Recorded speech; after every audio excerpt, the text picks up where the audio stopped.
तो अगर कल जो हमने पढ़ा था, एक बार मैं उस चैप्टर को दोबारा से वहां तक की जो चीजें हैं उसको मैं एक बार रिवाइज करा देता हूँ। कल मैंने बताया था कि भाई किसी भी चीज के आप सबसे छोटे पार्टिकल्स करो, मैटर के सबसे छोटे टुकड़े करो, उनको एटम और परमाणु कहते हैं।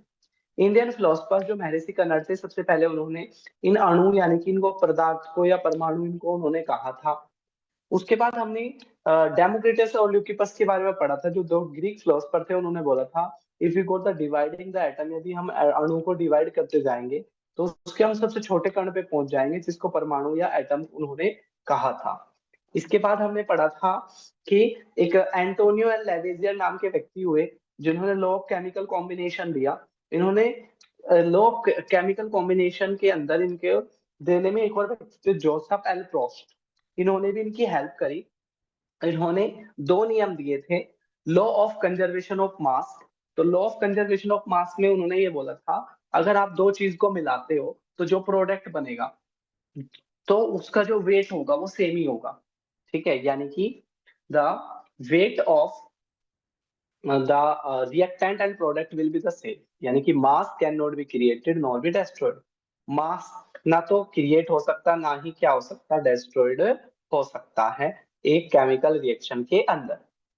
दूसरा हमने पढ़ा था लॉ ऑफ कांस्टेंट प्रोपोर्शन, समान समान अनुपात का नियम, जिसके अंदर हमने देखा था कि भाई दो एलिमेंट को मिला देते हैं तो कंपाउंड बनता है, और जो कंपाउंड के अंदर जो एलिमेंट है उनका रेशियो हमेशा सेम रहता था।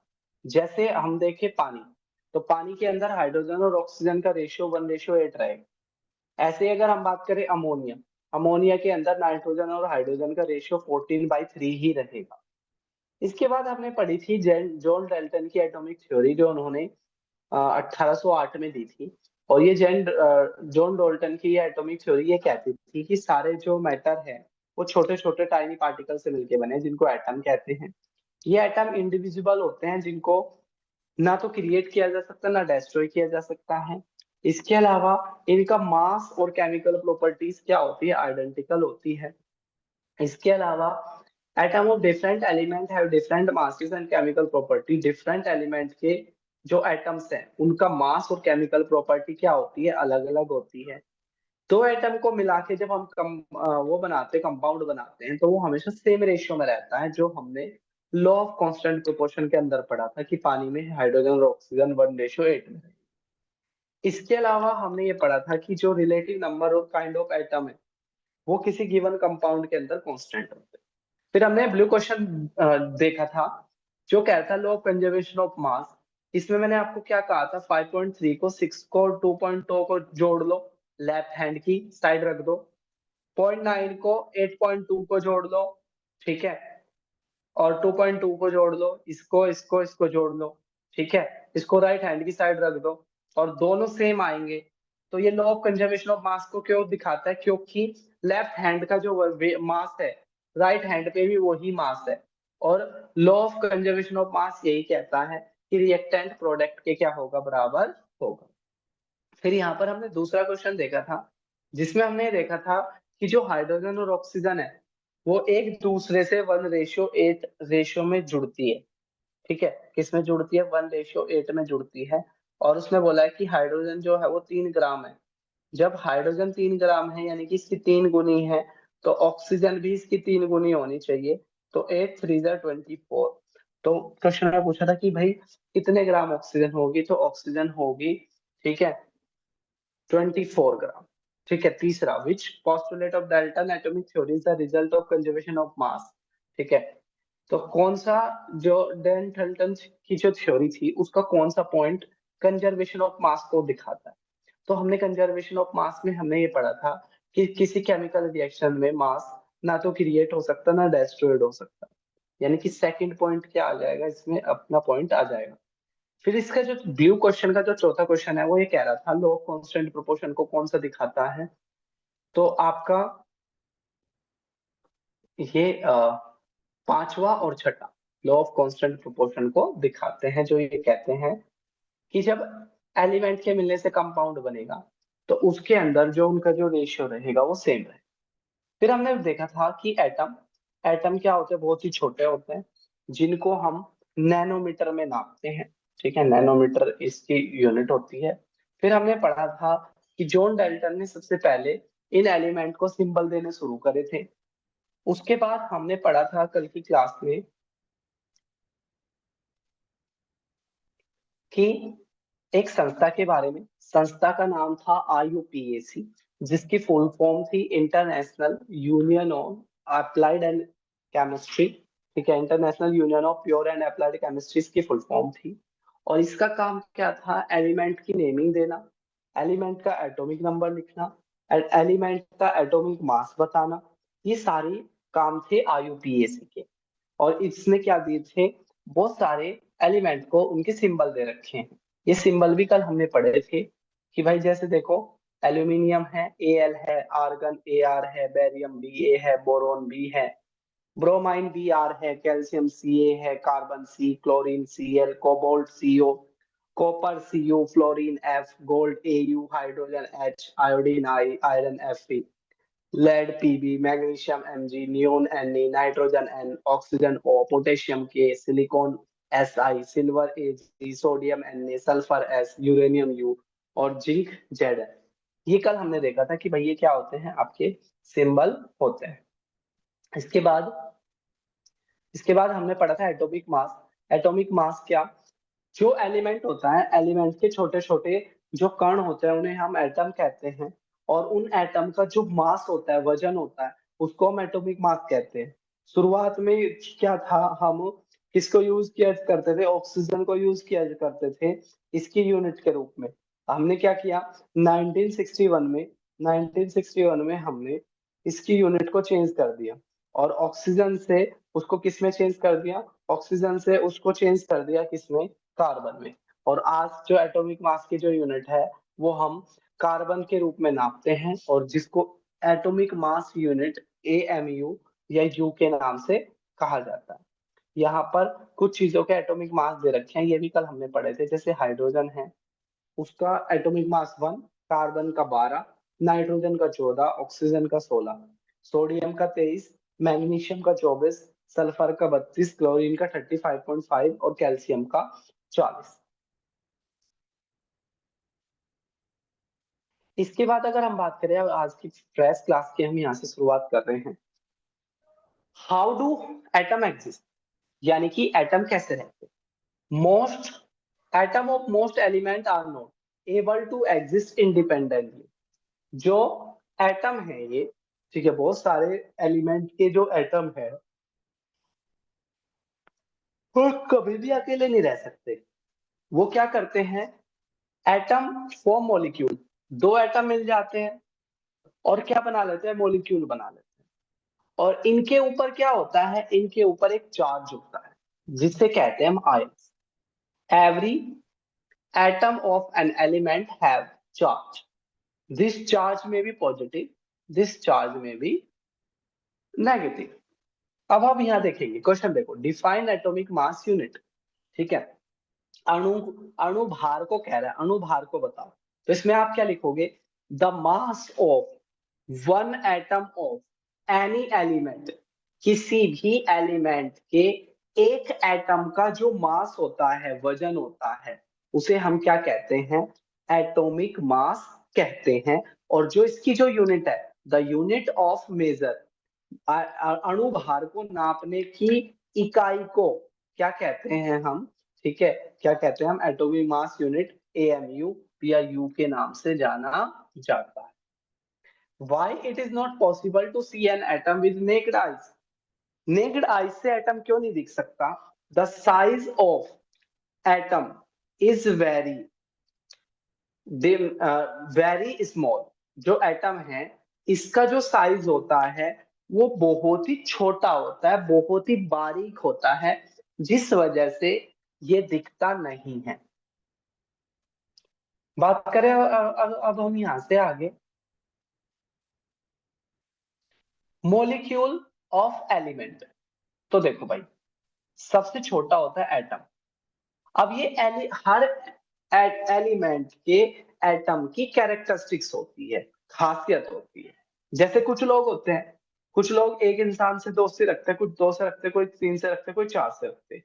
ऐसे ही जो आपके ये एलिमेंट है ना, ठीक है, जो आपके एलिमेंट है, इनके एलिमेंट के एटम की कैरेक्टरिस्टिक्स होती है, ठीक है, वो जुड़ के मॉलिक्यूल बनाते हैं। ठीक है, देखो यहाँ पर पहले मॉलिक्यूल की डेफिनेशन देखो। Molecule of an element are constituted by same type of atom. Same type के एटम मिलकर क्या बनाते हैं, मॉलिक्यूल बनाते हैं। अब इनकी खासियत होती है, कुछ एलिमेंट के एटम ऐसे होते हैं जो अकेले रहते हैं, ठीक है, उन्हें हम मोनो एटम कहते हैं। ठीक है, जैसे हाइड्रोजन की, कुछ हाइड्रोजन का एक एटम मिलकर ही एक मॉलिक्यूल बनाता है। कुछ ऐसे एलिमेंट होते हैं, कुछ ऐसे पदार्थ होते हैं जिनके दो अणु साथ में रहते हैं, जैसे कि ऑक्सीजन। तो जहां भी ऑक्सीजन लिखा जाएगा वो O2 लिखा जाता है, जहां भी हाइड्रोजन लिखा जाएगा वो H लिखा जाता है। क्यों? क्योंकि हाइड्रोजन का एक ही एटम अकेला रहता है, ऑक्सीजन के दो एटम साथ में रहते हैं, इसलिए O2। और नाइट्रोजन, नाइट्रोजन के साथ N3 लिखा जाता है। क्यों? क्योंकि नाइट्रोजन के तीन एटम साथ में रहते हैं, तो एटम के मिलने से मॉलिक्यूल बनते हैं। और ये है मोनो एटम, मोनो एटम। ठीक है, हाइड्रोजन को बोलते हैं मोनो एटम, मोनो मतलब एक। ऑक्सीजन को बोलते हैं डाई एटोमिक। डाई एटोमिक का मतलब इसके दो एटम एक साथ रहते हैं, और डाई से आगे वालों को हम बोलने लग जाते हैं पॉली एटोमिक। Poly atomic. तो जो नाइट्रोजन है वो क्या है, पॉली एटोमिक है। अब यहां कह रहा है, ये देखो, आर्गन, हीलियम, ये मोनो एटोमिक है, यानी कि इनके एक एक एटम साथ साथ रहते हैं। ऑक्सीजन, हाइड्रोजन, नाइट्रोजन और क्लोरीन, इनके तीन तीन एटम, दो दो एटम साथ में रहते हैं, इसलिए इनको डाई एटोमिक कहते हैं। फॉस्फोरस के तीन एलिमेंट, तीन साथ में रहते हैं, इसलिए इसको टेट्रा बोलने लग जाते हैं। और दो से ऊपर वालों को आप पोली भी कह सकते हो, दो से ऊपर के कुछ क्या भी कह सकते हो आप, पोली भी कह सकते हो। अब अगर हम बात करें, यहाँ पर देखो हमने पढ़ा एटम, एटम मिल गए तो बन गए मॉलिक्यूल, और मॉलिक्यूल मिल गए तो बन गया कंपाउंड, एलिमेंट। और दो एलिमेंट मिल गए तो बन गया कंपाउंड। इसको हम लिख लेते हैं। देखो भाई, एटम है, जैसे ऑक्सीजन को ले लो, ऑक्सीजन का एक एटम हो गया, इन ऑक्सीजन के एटम को साथ में मिला दिया तो ये बन गया ऑक्सीजन का एक मॉलिक्यूल। ठीक है, अब इन दोनों मॉलिक्यूल को एक साथ मिला दिया तो बन गया एलिमेंट, यानी कि ऑक्सीजन। और इस ऑक्सीजन के साथ एक दूसरा एलिमेंट यानी कि ऑक्सीजन मिला दिया तो बन गया पानी, यानी कि H2। अब अगर हम बात करें यहाँ पर आयंस की, तो compound compose of metal and non metal contain charge. जो कंपाउंड है वो मेटल भी हो सकता है और वो नॉन मेटल भी हो सकता है। अगर चाहे वो मेटल हो चाहे वो नॉन मेटल हो, उसके पास एक चार्ज होता है, ठीक है, और इस चार्ज को ही क्या कहते हैं, आयंस कहते हैं। ये charge, the charge are known as ions. Ions में be consist of a single charge atom और group of atom that have a net charge on them. तो जो ये इन पे जो चार्ज होता है वो अकेला भी हो सकता है, वो ग्रुप में भी हो सकता है, और ये चार्ज पॉजिटिव भी हो सकता है, नेगेटिव भी। अगर उसके ऊपर नेगेटिव चार्ज है तो इसको हम अनायन कहते हैं, और इस पर पॉजिटिव चार्ज है तो इसको हम कैटायन कहते हैं। ठीक है, if molecules of any element have the positive charge, then it is called cation, and if it have the negative charge, then it is called anion. तो it may be anion, it may be cation। जो सारी जो metal होती है, सारी जो metal होती है वो कैटायन रखती है, यानी कि हर मेटल के साथ, जैसे सोडियम है, सोडियम के साथ प्लस लगा दिखेगा, ये प्लस क्या दिखाता है कि सोडियम कैटायन रखती है, यानी कि इसका जो चार्ज है वो धनात्मक है, पॉजिटिव है। जितनी भी नॉन मेटल अधातु होती है, जैसे Cl, क्लोरीन, उनके साथ आपको ऋणात्मक सिंबल दिखेगा, माइनस का सिंबल दिखेगा, और ये माइनस का सिंबल ये दिखाता है कि वो क्या है, वो अनायन है, यानी कि उनका जो चार्ज है ना वो नेगेटिव है। अब मेटल हो गई पॉजिटिव चार्ज वाली और नॉन मेटल हो गई नेगेटिव चार्ज वाली, ठीक है। कई बार क्या होता है, polyatomic ion, a group of atom carrying a charge, a group of atoms carrying a charge is known as polyatomic ions. एक ग्रुप ऑफ एटम जिस पे कोई चार्ज हो उसे हम पॉली एटॉमिक आयंस के नाम से जानते हैं। जैसे कैल्शियम ऑक्साइड है, ये दो चीज से मिलकर बना है, कैल्शियम से और ऑक्सीजन से, जिनका रेशियो है 5:2। मैग्नीशियम सल्फाइड है, जो मैग्नीशियम से और सल्फर से मिलकर बना है, जिसका रेशियो है 3:4।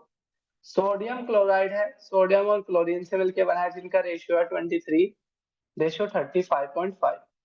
अब क्या है chemical formula, to write the to write the compound in symbolic form. जो आपके कंपाउंड है उसको सिंबॉलिक फॉर्म में लिखना, सिंबल्स के रूप में लिखना, क्या कहलाता है, रासायनिक फॉर्मूला, केमिकल फॉर्मूला कहलाता है। कैसे लिखा जाता है, जैसे मैं बोलूं नमक, नमक को कहते हैं NaCl, NaCl, नमक को कहते हैं NaCl। ये दो चीज से मिलके बनता है, एक सोडियम से और एक क्लोरीन से।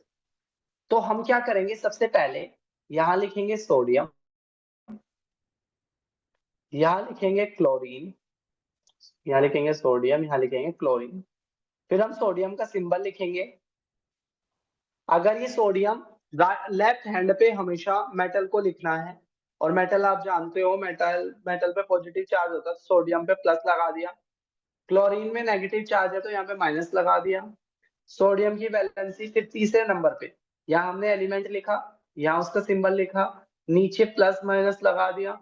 चौथे नंबर पर उसकी वैलेंसी लिख दी, ठीक है। सोडियम की वैलेंसी 1, क्लोरीन की भी वैलेंसी 1, और फिर मैंने इसको क्रॉस मल्टीप्लाई कर दिया, इसको इससे मल्टीप्लाई कर दिया, इसको इससे मल्टीप्लाई कर दिया।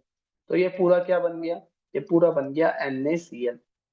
ये इस तरीके से क्या लिखा जाता है, किसी भी चीज का केमिकल फॉर्मूला लिखा जाता है। सबसे पहले एलिमेंट लिखो, यानी कि पदार्थ लिखो, फिर उसका सिंबल, ठीक है, यानी कि उसको शॉर्ट ड्रॉप में क्या कहते हैं वो लगा दो, फिर उस पर लगने वाली वैलेंसी पॉजिटिव हो या नेगेटिव वो लगा दो, और फिर उन दोनों को क्या कर दो, जोड़ दो। इस तरीके से क्या बनते हैं, इस तरीके से आपके फॉर्मूले बनते हैं, जैसे आप यहाँ भी देख रहे होंगे, ठीक है। ये सारे स्टेप बताए गए हैं जो मैंने आपको यहीं पे समझा दिए। जैसे कि यहाँ देखो, हाइड्रोजन क्लोराइड, पेपर में आपके क्वेश्चन आ जाएगा, हाइड्रोजन क्लोराइड, क्लोराइड को का फॉर्मूला लिखो। तो इसमें क्या करना है, ठीक है, एक साइड आप हाइड्रोजन लिखो, एक साइड आप क्लोरीन लिखो। हाइड्रोजन की वैलेंसी 1, क्लोरीन की वैलेंसी 1, दोनों को क्रॉस मल्टीप्लाई कर दिया, बन गया कितना, HCl।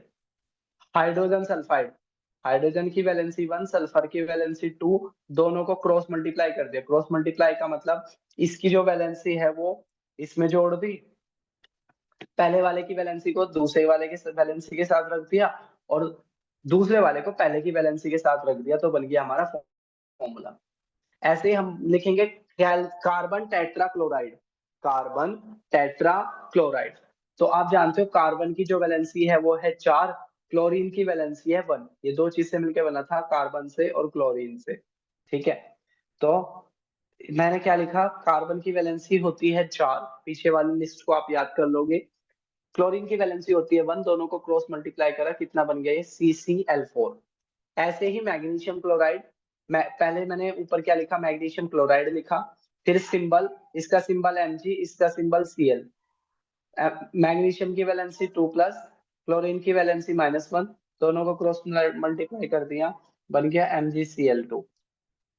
फिर यहाँ बात करें एल्यूमिनियम क्लोराइड, एल्यूमिनियम की वैलेंसी 3, ऑक्सीजन की वैलेंसी 2, दोनों को क्रॉस मल्टीप्लाई कर दिया, बन गया Al2O3। कैल्शियम ऑक्साइड, कैल्शियम की वैलेंसी 2, ऑक्सीजन की वैलेंसी -1, दोनों को मल्टीप्लाई कर दिया तो बन गया CaO।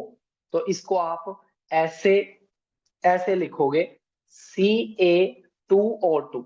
लेकिन जरूरी नहीं है आप दोनों साइड दो दो लगाओ, क्योंकि दोनों की वैलेंसी सेम है, तो आप इसको नॉर्मल इधर भी टू था, इधर भी टू था, तो आप इसको CaO लिखोगे तो तब भी चलेगा। Ca2O2 लिखोगे तब भी चलेगा, और खाली सिर्फ CaO लिखोगे तो तब भी चल जाएगा। इसके बाद बात करें सोडियम नाइट्रेट की, तो सोडियम नाइट्रेट, सोडियम की वैलेंसी 1, NO की वैलेंसी -1, जोड़ देंगे तो बन जाएगा NaNO3। कैल्शियम हाइड्रोक्साइड, कैल्शियम की वैलेंसी 2, हाइड्रोक्साइड की वैलेंसी 1, क्रॉस मल्टीप्लाई कर दिया तो बन गया CaOH। और जब इसकी वैलेंसी 2 थी तो ये इस पे चली गई। ठीक है।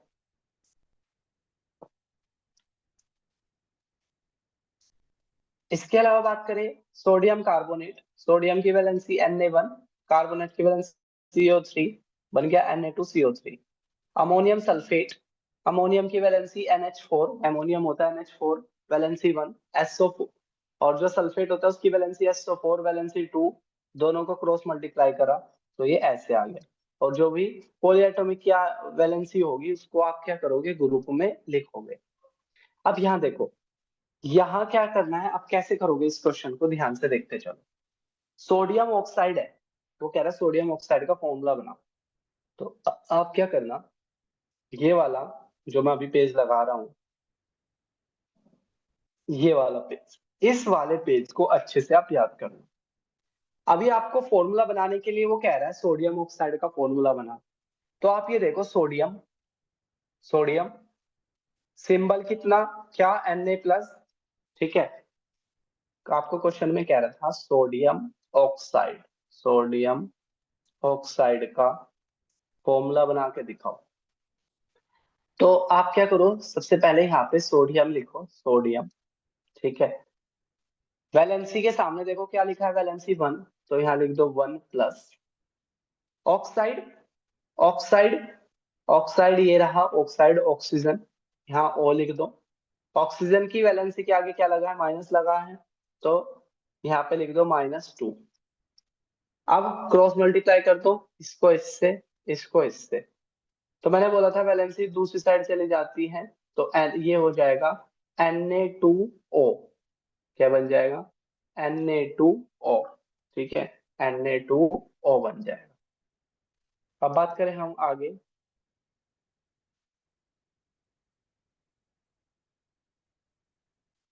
अगला कह रहा है एल्यूमिनियम क्लोराइड। चलो भाई इसको बनाते हैं, एल्यूमिनियम क्लोराइड। ठीक है। तो यहाँ पे आप क्या करोगे, सबसे पहले देखोगे एल्यूमिनियम दिख रहा है क्या भाई, कहीं एल्यूमिनियम दिख गया। कितनी वैलेंसी है एल्यूमिनियम की, +3, तो यहाँ लिखो एल्यूमिनियम, वैलेंसी पे लिखो +3।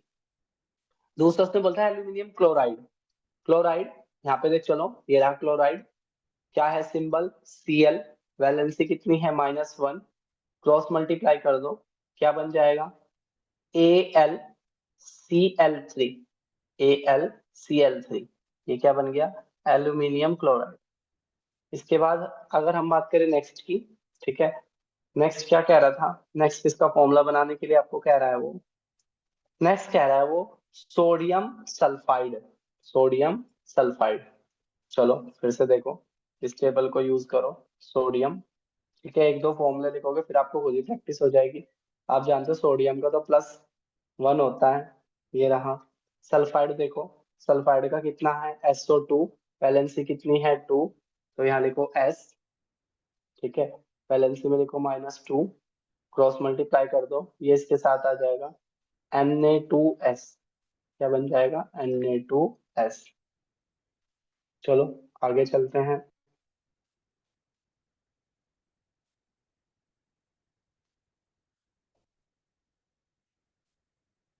अगला कह रहा है मैग्नीशियम हाइड्रोक्साइड, मैग्नीशियम हाइड्रोक्साइड।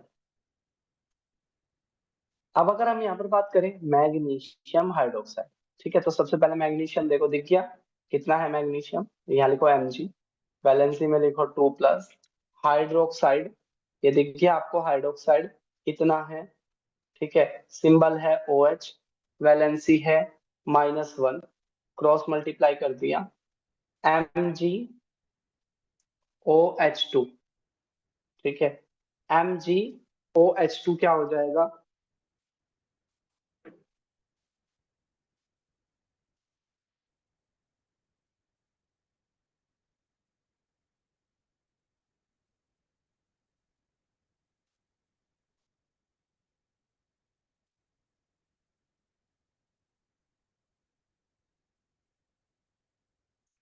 तो क्या बन जाएगा आपका MgH और MgOH, क्या हो जाएगा ये फॉर्मूला आपका बच जाएगा।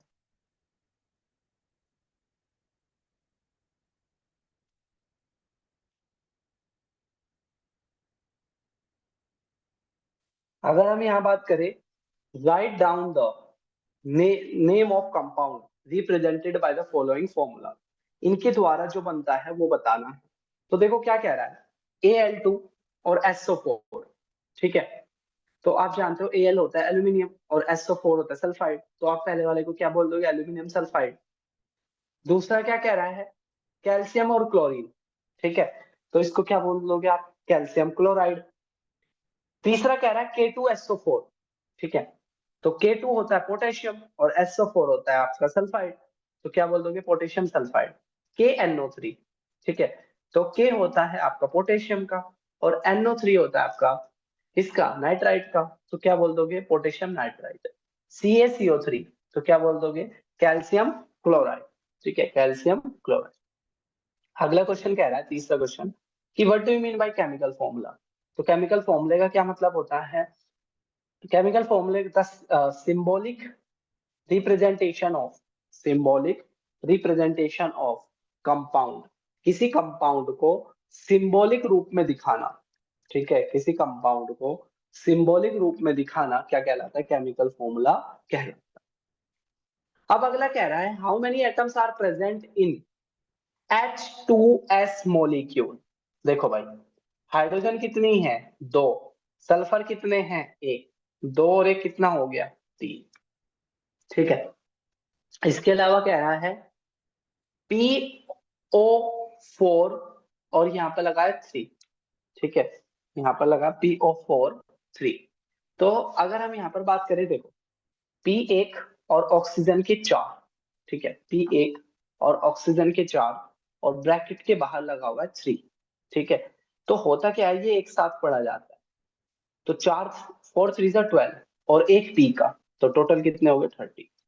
तो अगर किसी ग्रुप के बाहर ऐसे लगा है ना, CO2 और फिर बाहर यहाँ 4 लगा है, तो जो ब्रैकेट के बाहर जो लगा है उसकी दोनों से मल्टीप्लाई होगी, 4 × C भी होगा और 2 × 4 भी होगा। तो क्या किया जाता है, जो ब्रैकेट के बाहर लगा होता है उसकी मल्टीप्लाई दोनों से होती है, इसलिए मैंने इस ऑक्सीजन के जो ये वैलेंसी 3 थी ना, इसको पूरे से मल्टीप्लाई कराया, 4 × 3, तो ये बन गया 12 और एक पी था, तो टोटल कितना हो गया 13। तो ये थी हमारी आज आज की क्लास, जो चीज हमने पढ़ी उसको अच्छे से आप रिवाइज करोगे तो मिलेंगे हम फिर आगे हम इस चैप्टर को कल, अपना ये चैप्टर कंप्लीट हो जाएगा, रिवीजन हो जाएगा और इसके सारे क्वेश्चंस हो जाएंगे।